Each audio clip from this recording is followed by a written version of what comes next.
This tutorial is how to change textures within a character's CD file for LEGO Batman 2.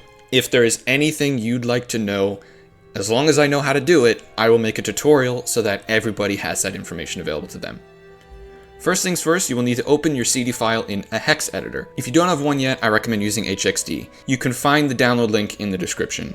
The reason I recommend HxD as opposed to Notepad++, which I used in one of my previous tutorials, is that HxD has a few things that are important for OLST editing, which we will get to later. Once you've opened your CD file for your new character, you want to scroll down about halfway down the file until you get to this section. If we scroll down to the spot that looks like this, you'll notice around 10 to 13 of these references go down pretty far, depending on the character. They all start with minifigs/super characters, then go into a specific folder for whatever part the texture is for. You've likely realized by now that these are the file locations of the textures that the character uses. So before you start changing the textures of your character, make sure you have your new textures in the correct locations. I'll make a tutorial on creating and exporting textures later. Each reference here has an MOBJ at the start, so we will refer to them as MOBJ entries from now on. Each MOBJ entry has 1 byte, 5 bytes after the MOBJ that defines which part of the minifigure the texture is being applied to. So if you go right to the end of the MOBJ and you go 5 bytes forward, 1, 2, 3, 4, we went 4, but we're on the 5th one, then you'll notice this byte right here. This one is 01. 01 is the front of the head, 02 is the back of the head, 03 is the front of the body, 04 is the back of the body, 05 is the right arm, 06 is the right hand, 07 is the hips, 08 is the right leg, 18 is the left arm, 19 is the left leg, 1A is the left hand, 0E is the glasses, 0A is the outside of the cape, and 0D is the inside of the cape. If you'd like, you can take a screenshot of this for reference so that you don't have to come back to this video whenever you forget. This information is very useful for knowing what part you're changing the texture for. So let's change the texture for the front of the body. I use Robin's CD file as a base for my character, so the texture referenced in this MOBJ entry is body Robin front. To change what texture it uses, we need to change what this section says. Since the name of my new character is Robin 2021, I should name all the textures I'm using for it as Robin 2021. You might see the problem with that. The name that's currently here is too short to fit the new name. Luckily, there is a way to change that. First, I'll replace the old texture's name with my new texture's name. I'll do so by copying random bytes in the length of the extra bytes I need for my new texture's name, which will be 4 so that I can add the 2021 after Robin. So I will copy 4 bytes, and then right at the end of Robin, I will paste those in, and then replace those with 2021. Now, I can't just leave it like this because now we've made the file 4 bytes longer and the file needs to know how long each section is. So we need to change how many bytes each section looks at. Each MOBJ entry starts with 1 byte, which you see here.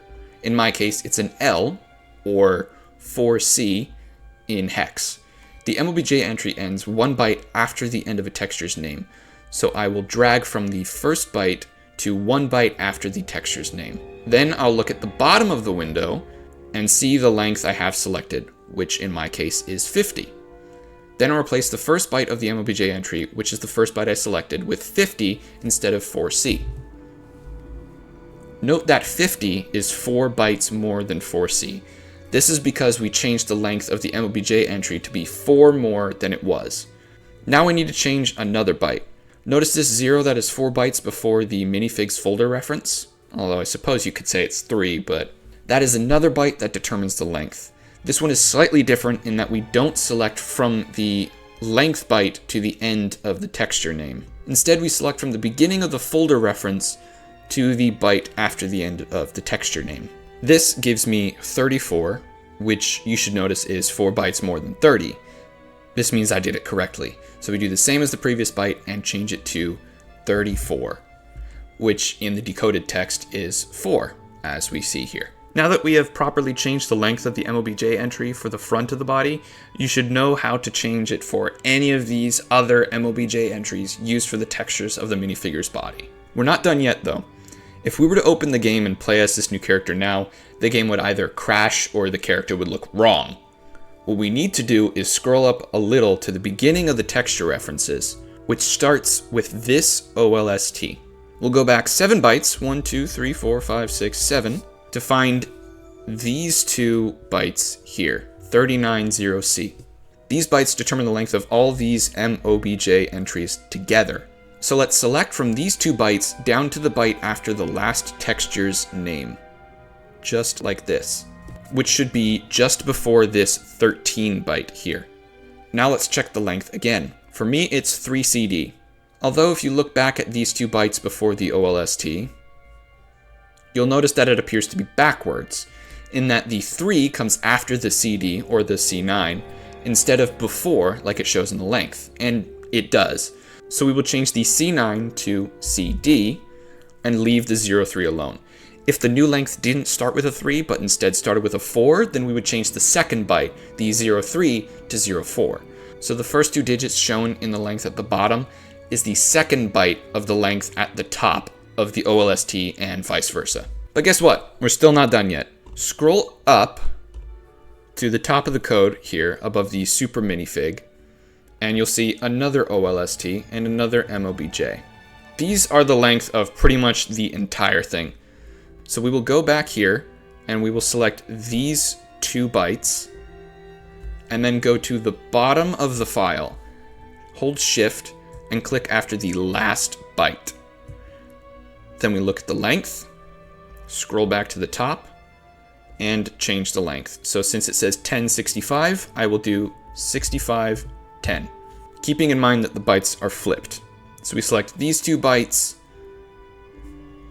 go to the very bottom, hold shift, and select. Then we scroll back up, look at the length, 1052, and we replace the first byte with 52.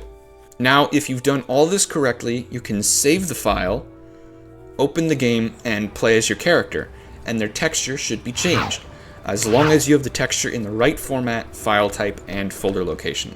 Before I end this video, I think I should explain what to do if you want to replace a texture for a body part that is originally just a color to one that is for an arm or a leg.